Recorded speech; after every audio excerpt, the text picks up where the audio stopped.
Welcome to my channel. आणि आज मी बनवलेली आहे पावभाजी. तर पावभाजी तर होतच राहील, पण मी काय सांगते, काय आता आहे ना, सध्या असं एक ट्रेंड आलेला आहे ना, की एक तर मुलं मुली लग्नच करत नाही आणि केलं तर फार उशिरा करतात आणि ते फार उशिरा झालं तरी त्यात मुलं बाळ होत नाही आणि झालं तर एकच होऊन देतात, काही असो मुलगा किंवा मुलगी. पण याच्यामुळे काय होऊ राहिलं माहिती का, जे आता नवीन पिढी येणार आहे त्यांना मावशी नसेल नाही तर मामा नसेल, ह्या दोघांपैकी एक कोणीतरी नसेलच. कारण सध्या एकच म्हटल्यानंतर आणि त्याला गणगोत पण कोणी नसणार.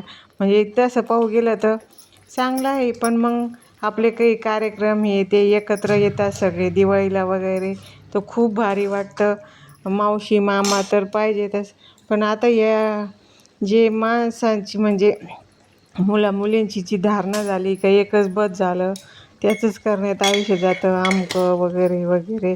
हे जुन्या काळात काही आपल्या आईबापाने आपले इतका बारीक विचार केला नाही आणि त्यांनी होऊ दिले म्हणून आपल्याला आज बहिणी आहे, भाऊ आहेत.